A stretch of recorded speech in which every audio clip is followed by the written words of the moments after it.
Hello and welcome to the Wire app. I'm Jahnavi. It's our first episode of 2026 and already so much has happened. The US has conducted military strikes in Venezuela and captured President Nicolas Maduro and his wife Celia Flores. Meanwhile, Trump has given his assent to the Russia sanctions bill, which if passed could mean that tariffs on India go up from 50% to 500%. Cricket has been the latest place where the tensions between India and Bangladesh are playing out. And the Supreme Court of India has denied bail to Umar, Khalid and Sharjeel Imam in what has come to be known as the Delhi riots' larger conspiracy case. With me today to talk about all of this, I have Professor Anuradha Chenoy, who used to teach at the School of International Studies in Jawaharlal Nehru University, and Siddharth Varadarajan, founding editor of The Wire. Thank you both for joining me. Well, firstly, I think we should be very clear that it is a complete violation of international law. It's a violation of the United Nations Charter Article 2, which all countries of the world need to respect the sovereignty of others. And it violates many other principles, laws even of whether it's Geneva Convention, humanitarian laws, etc. So it is a case of an outlaw. And I think, and it's a replay of colonialism. It's a very clear case of imperialism. One can call it neocolonialism. But I think we need to understand that it's structural of the United States, these kind of actions. Very often people are branding it as an action of Trump, but I feel there is a continuity of how the US has behaved in Latin America. Though, mind you, and I think maybe Siddharth will agree, if you see the December 2025 national security strategy of the US, and it's very clearly said that they're going to focus on the Western Hemisphere, and they called what was a corollary to the Trump corollary to the Monroe Doctrine, which indicated that this attack could come. Of course, being in the Western Hemisphere has not stopped them from attacking other parts of the world, especially in the Middle East or West Asia. So that a lot of people are comparing this to 1989, what the US did in Panama. Would you agree that this is in fact a continuity of many things we've seen in between?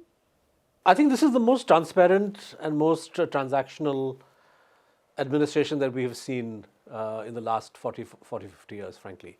You may have to go back even maybe to the early part of the 20th century to see such a naked admission of imperial ambitions as we have seen under Trump. So there is, I would say, of course, a strong element of continuity, but the individual stamp that Trump is bringing to what's going on cannot be underestimated. There's no doubt about the fact that he has combined, unlike other presidents who have engaged in imperial or neocolonial expansion in the last 5 or 6 decades, he has also combined the outward aggressiveness of the United States with a very determined effort to undermine democratic institutions that functioned, perhaps not perfectly, but much better than they have done elsewhere, to restrain executive authority, right? So this combination of aggressiveness abroad, authoritarian/repressive impulses at home, the ability to completely capture institutional checks and balances that have been designed over the last 200 years and implemented over the last 200 years in the US. This is what makes the Trump administration so dangerous. In the past, if you look at, say, other imperial adventures, Vietnam is a good example. You had a strong movement of people protesting against what the US was doing in Vietnam. And even though force was used, Kent State, various places, people were killed. There was a draft. There was a lot of repression. But at the end of the day, domestic public opinion in the US was able to raise its voice and get itself heard and find its imprint in official policy. Today, what makes Trump so dangerous is that he has acted in a kind of concerted fashion to ensure that there is no domestic opposition to him either. We know that militarily, and this is not just because of, Venezuela has a much more sophisticated military than Noriega, Panama and Noriega had. But even so, the overwhelming military superiority of the US and its ability to conduct these kinds of operations, means that it's very hard for countries to resist. And one line of defense in the past has always been, American public opinion, the American institutional or strong elements within the US that would resist this. So that safeguard is gone. So we are in completely uncharted territory today. You can have a few newspapers that are criticizing some Democratic senators and Republicans who are criticizing, but in the main, everybody is falling into line. I mean, think about this for a second. The United States has kidnapped a sovereign president and his wife.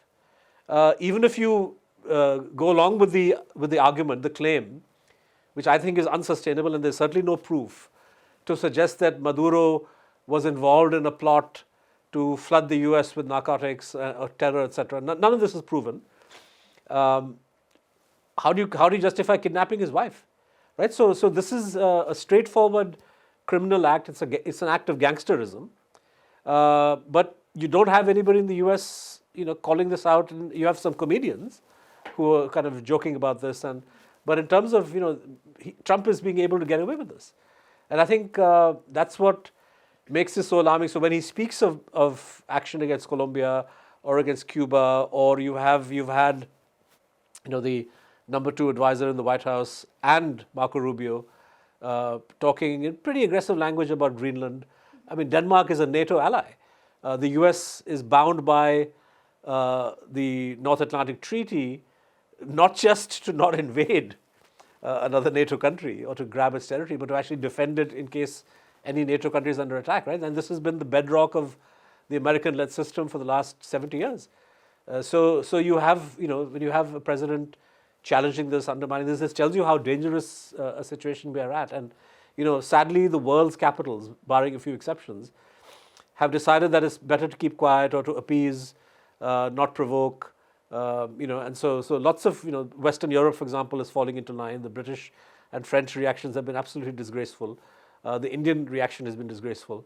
So this is going to further embolden American actions of this kind. I do want to talk a little bit more about the Indian reaction. So India has issued 2 statements so far. The first was just a travel advisory telling Indian citizens not to travel to Venezuela unless it's absolutely essential. And the second, which came a day later, was a statement that expressed deep concern on the part of the Ministry of External Affairs on what's happening in Venezuela, but did not name the US or Donald Trump. There's been some speculation on why this is the case. And so I wanted to ask you, do you think this is related to the sort of crisis we are seeing in US-India relations, where the high tariffs continue, these so-called trade talks, we don't know where they're going. Potentially the Russia sanctions bill could mean additional tariffs? Yeah, well, one is, the Indian statement said expressed concern, but concern about what? Concern about who? That doesn't mention it. So it is highly ambiguous.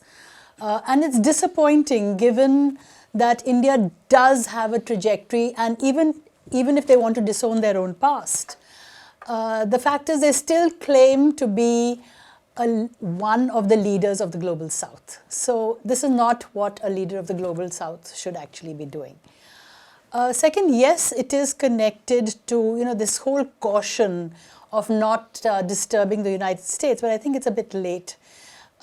India, in the last almost more than 20 years since we went into neoliberalism, the trajectory of even the previous governments and this has been to develop a strategic partnership with the United States, and they've put so much into it, so much effort.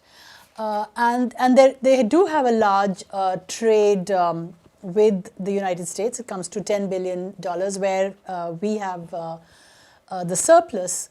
But you can see that this American administration has been humiliating India at every point where they can, from beginning by sending back Indian migrants handcuffed and in leg chains or whatever, from continuously even calling, saying all kinds of things about the Prime Minister, directly saying that they resolved or intervened in the Operation Sindoor, and he said it about 30 times, or at least people have counted it, might be 12 times. And now recently saying the Prime Minister Modi came and said, "Sir," but they're taking it, which they would not from any other country. If any other country were to say it, there would be a kind of a nationalist uproar. So India is obviously being like a bully is, that they accept what a senior says and they tramp on the junior. So they've accepted this international hierarchy, and they're hoping to open some kind of conversation with the US, which is not really happening. And on the tariffs, we can talk later if you want. See, India has been pulling its punches for some time now, refusing to say things that it believes will offend the United States, Israel, Russia. When Russia invaded Ukraine, for example, the government of India never condemned that. And so it's a bit of a far-fetched thing to imagine that they would condemn this blatant aggression against Venezuela. This is not what the Modi government believes in taking a stand on. And so they think that ducking, hiding, keeping quiet will somehow stand you in good stead. And this runs completely counter to another stated goal of Indian foreign policy, which is to emerge or to lead the global south, to stake a claim at the United Nations Security Council for a permanent seat. I mean, how do you justify making such a claim when you are unwilling to call a spade when the chips are down, right? When you have a crisis that pertains to the ambit of the Security Council, right, which is, defending the national sovereignty of countries, opposing the illegal use of force. These are precisely the questions that the Security Council is called to discuss and adjudicate on. And you want to be a member of that council, and all you can bring yourself to say in the face of one of the most blatant instances of illegal use of force in international affairs, which is the attack on Venezuela, the kidnapping of Maduro. All you're willing to say is we express concern about what's happening.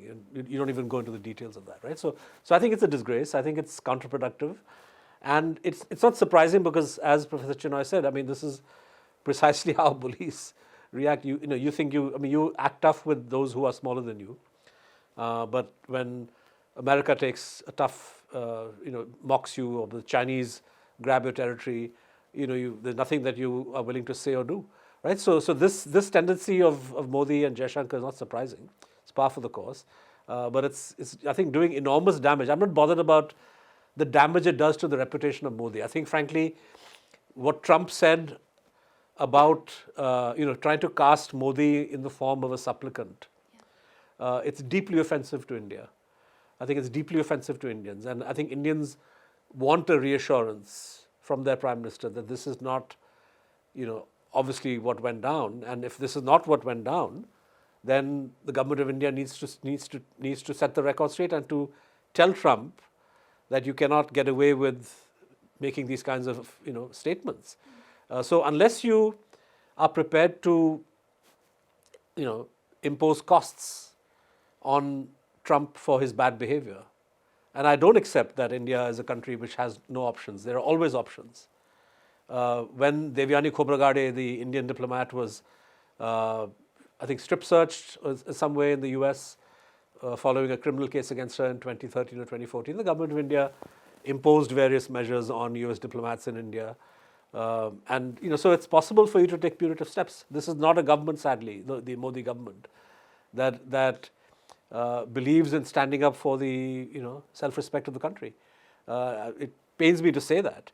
But this is there's evidence after evidence mounting, and it's not just with the Americans. Putin, I mean, the Russians have hoodwinked young Indian men into being press ganged into the front lines with the Ukraine people. Young Indians have been killed, and the government of India has been unable to bring them back and to get the Russians to stop this. Right. So at every turn, you find a government that is unwilling to defend the interests of India, unwilling to defend the interests of Indians abroad, and this is just one more example of this. And I think it's going to do untold damage to India's global reputation. Precisely, and this is a time when the world is worried. The world recognizes the need to take a firm stand, because only if the world unitedly confronts this new aggressiveness by the US can you beat it back? And if India is unwilling to stand up and be countered, then the world is not going to cut India any slack the next time there's a crisis concerning India. I'd mentioned earlier about the Russia sanctions bill that the US is contemplating. Trump has given his assent. It has to still be passed. But if it were to come into being, and if, as threatened, this could mean that 50%, currently the tariff India is paying 25% of which is a penalty for importing Russian oil. If that were to go up to 500%, what would that mean? Well, look, so far India has managed with this 50% tariff primarily for two reasons. Not just because, one of course is the fact that Russian oil, they have got it at cheaper rates, discounted rates, and India, being without oil, oil is the backbone of the Indian industry, and maybe one of the reasons for this so-called boom of the economy of late, the fact that we've got this oil. So energy costs would go up if there is this tariff and we stop importing completely Russian oil, which so far we've managed through either exemptions or the other way. The other thing about the tariffs is that on Indian agricultural products, and we cannot bend to that, because what the US is demanding, that we have almost tariff-free imports on dairy and corn and soya and wheat, our farmers would go under. And we've already seen that they will resist it, and they've said it. The farmers' unions have said it, that we will not allow it.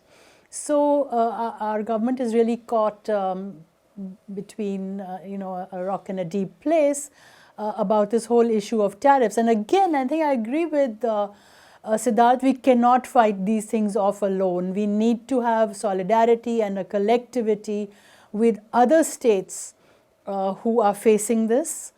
And link up with others. China's been able to resist it quite effectively, but of course we have our issues with China, so we cannot coordinate with them. So our place is with the global south and with countries of the global south who are facing these kind of tariffs, and with others. So that's my take on it, really. I think that this bill is dangerous. Even if India tapers off to zero, although the data is really a little bit contradictory. We've seen some data which indicates that India's imports from Russia, or oil imports, have fallen. Other data suggests that they've actually gone up or not fallen by all that much. Certainly Trump seems to think that it has fallen, that India has cut it back. Let's assume that Trump is right and that India is cutting it back and bringing it down to zero. But this kind of, this bill, first of all, also talks of uranium. And India has an interest in buying Russian uranium. India has an interest in buying other Russian, equipment for its nuclear industry. I don't know how much this bill will eventually end up covering, but the fact is that if you concede to the United States the ability to arm twist sovereign countries into not doing business with country A, B, or C on the threat of a 500% tariff, then frankly, you might as well, if you concede, if you give in to that, then you might as well just pack up and go and stop being a government, stop being a country. The fact is that India has the right, as does every sovereign country, to trade with whichever country it likes. Yes, we are part of the United Nations system, and India has always abided by UN-imposed sanctions. So if there are UN-imposed sanctions, for example, with North Korea, we know that they do exist. India does not buy and sell, nuclear or military stuff with DPRK. But if there are no sanctions against Russia, and there can't be because Russia is a permanent member of the Security Council, then these are basically, unilateral diktats by the US. And for India to, you may decide for other reasons. Maybe the price advantage isn't so great, or you do a wider cost-benefit analysis that you may not want to buy Russian oil. But if you are doing so because of American pressure, then I'm afraid they're going to walk all over you, because today they are succeeding in getting you off Russian oil. Don't forget there is the sanctions waiver, the CATSA, the 10-year-old American law which threatens sanctions in India if you buy S-400s, if you buy anti-missile defense systems. So we have relied on Russian missile technology, missile defense technology. In fact, in the aftermath of Operation Sindoor, India has a renewed interest in buying more such, equipment from Russia. So where does it all stop? And so I think that somewhere down the line, the government of India has to say, bring it on. Do what you want. If you are going to go down that path, then we're going to take serious countermeasures. And of course, Trump being Trump can take retaliatory action against Indian migrants in the US who are not already citizens there or who aren't permanent residents. So this is the price that you have to pay then at the end of the day, right? I mean, you can't have the US. What's the point of saying you're a Vishwaguru and that you have a chappan in chati and you have gone to the public in the last 2 elections to say कि हमने हिंदुस्तान का नाम रोशन किया है दुनिया में, the whole world respects us. If you were going to allow Trump to speak about India the way he does, to treat India the way he does, I think it's important for the government of India to take a stand on this, quite frankly. And the corrections, the course correction should have begun 10 years ago, 15 years ago, by not being overly dependent on the US. I think any sensible scholar of foreign policy, US foreign policy, could have read the tea leaves in one way or the other. But certainly over the last 10 years, things have become crystal clear. And yet, Modi, he had that slogan, Ab ki baar, Trump Sarkar, and he threw all his eggs in that basket, and now India is paying the price. Speaking of India's relations with other countries, I'm going to move us to one of our neighboring countries, Bangladesh. The BCCI has forced the Kolkata Knight Riders, that's the IPL team owned by Shah Rukh Khan, to drop one of the players that it had recently bought for a very large amount of money. This is Mustafizur Rahman. He's a Bangladeshi bowler, and the team had paid 9.2 crore for him just a month ago. Soon after this happened, several right-wing commentators, trolls, whatever you would like to call them, on social media started targeting Shah Rukh Khan, saying it was treacherous of him to support a Bangladeshi player at a time when allegedly so many Hindus are being attacked in Bangladesh. Now, the BCCI has stepped into this and forced the Kolkata Knight Riders to drop Rahman from the IPL. And Bangladeshi cricketers have then responded by telling the ICC that then they would not like to play World Cup matches in India, since clearly their players are not safe here. The ICC has said that it has not seen any such threats to Bangladeshi player security and that it can't accept this, and if Bangladesh were not to play these games, they would lose those points. Siddharth, I want to start with you. Is the BCCI an organization that should have stepped in on a matter like this? See, the BCCI had no business to, so I think the BCCI needs to explain on what basis did you ask Kolkata Knight Riders to walk away from a contract that it had signed, or that it was going to sign with a player. And, are you now saying that sporting contact with Bangladeshis is not allowed? In which case, why then are you even hosting any Bangladeshi team for the whatever tournament is coming? I'm saying that it's a clear case of a panic reaction by the government of India, then imposing its view then on BCCI in the face of right-wing chatter. And this right-wing chatter, incidentally, is also think about what it's a product of, right? For the last 10 years, the Modi government, which has run this country, under its watch, something like it's in 3 figures, the number of Muslims who have been lynched by hate mobs who are linked to the ruling party. And you can count on the fingers of one hand the number of cases where the perpetrators have been attacked and prosecuted. In Bangladesh, after the shooting of Osman Hadi, you've had maybe 3 shooting incidents, maybe 4 criminal incidents of one kind or the other. In virtually all of those cases, the attackers have been arrested, cases have been filed. Reputed media outlets in that country, not Godi type media outlets, have analyzed what lay behind these attacks, and they do not appear to be part of a concerted communal campaign of the kind that we've seen lynchings in India being a part of, right? So there's a complete lack of perspective in understanding what's going on.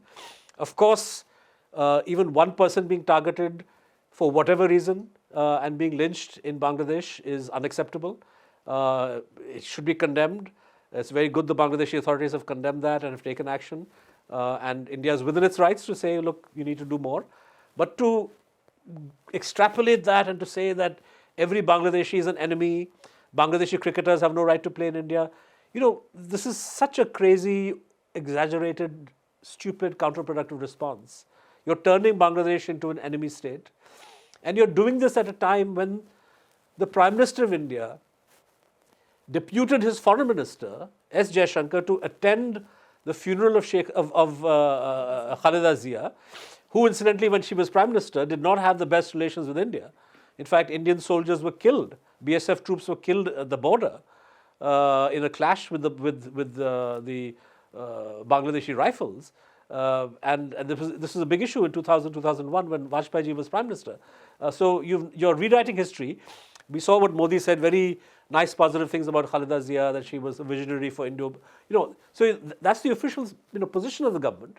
And then you have BCCI, essentially pushing Indian cricket into a situation where you're treating Bangladesh as a country that you will not want to have normal sporting relations with. You're equating. First of all, I don't agree with BCCI's attitude towards Pakistan, but you're doing that. But there's a context to that, right? There's you fought wars. You're converting Bangladesh into an enemy or a rival of that caliber. And how is this in India's interest? It's completely foolish and counterproductive. Yeah. Vishen, I wanted to ask you that as well. We did see, as Siddharth was mentioning, just at the end of last year, the Foreign Minister S. Jaishankar going to Dhaka, attending the funeral, meeting with Khalida Zia's son, Tariq Rahman, expressing condolences. And then at the same time, now you're seeing what's happening with the BCCI. Is this a confused take on this relationship?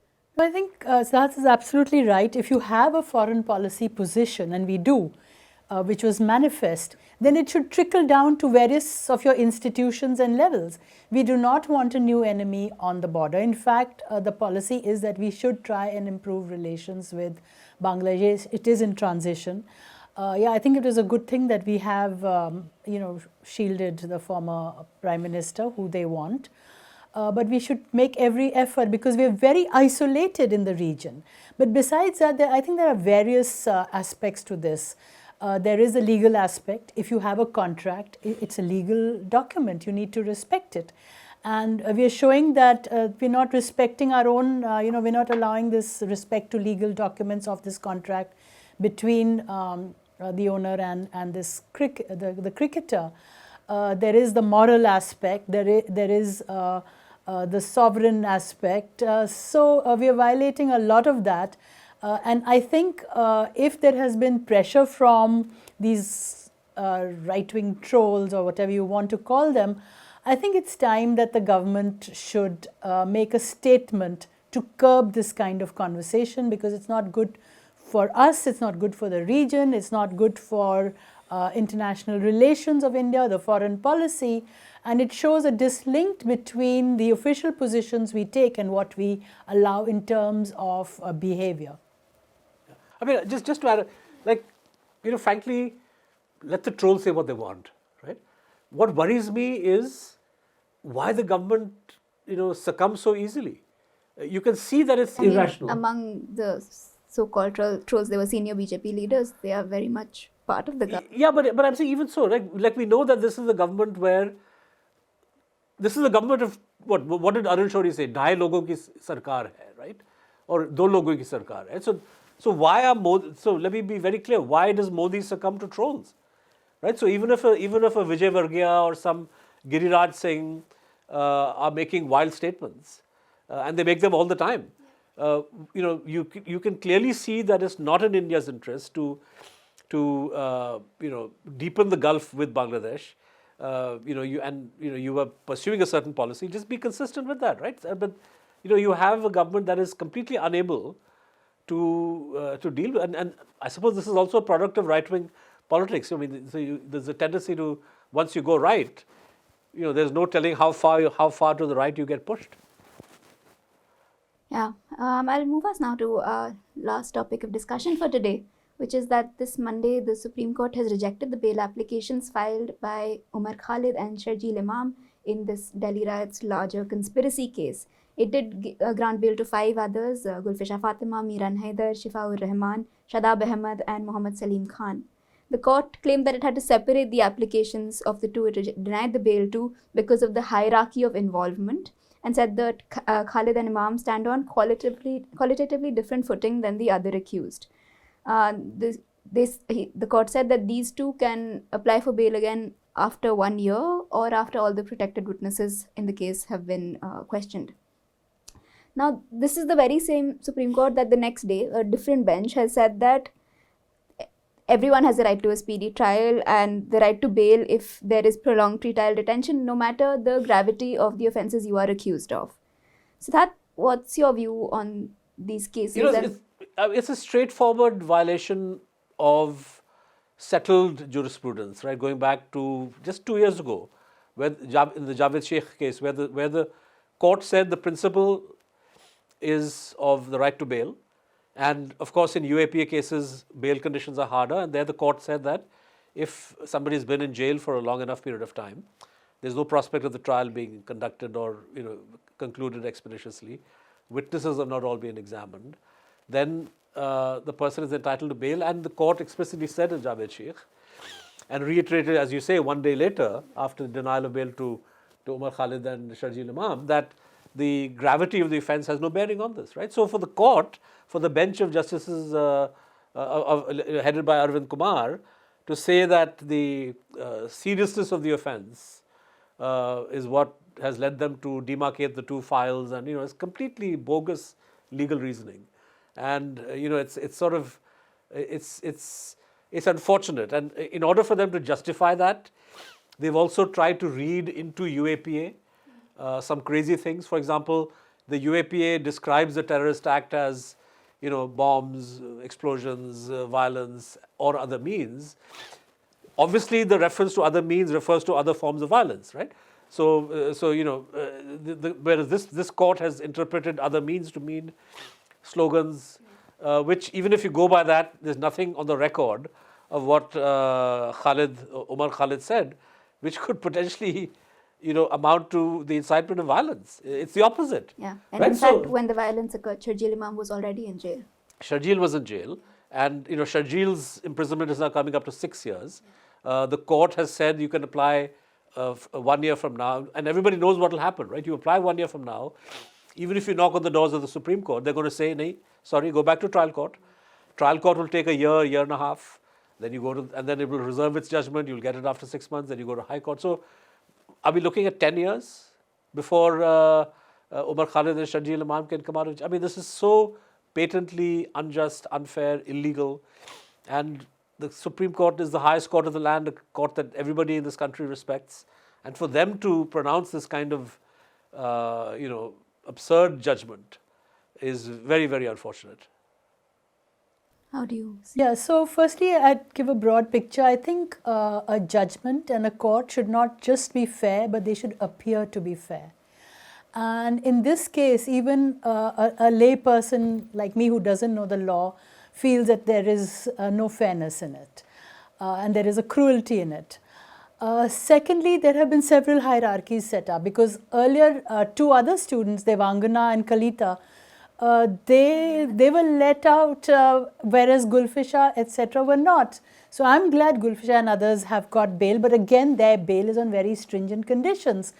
They cannot use social media, they cannot appear in public, etc., whatever it is, but they are still grateful that they're on bail and they're free. And about Umar Khalid and the judgment, as Siddharth very rightly said, now speech has become terrorism. And what kind of speech? So this is nowhere in the world can you define speech as terror. And we are violating our own constitution and freedom of speech and many other. So it seems to me, some other judges have said this, that there is also some element of illegality in this judgment, and I think it should be reviewed. Yes, and we'll have to see if that is something that does come up again in the Supreme Court. That brings us to the end of our discussion for today. Thank you both so much for joining me, and thank you all for watching.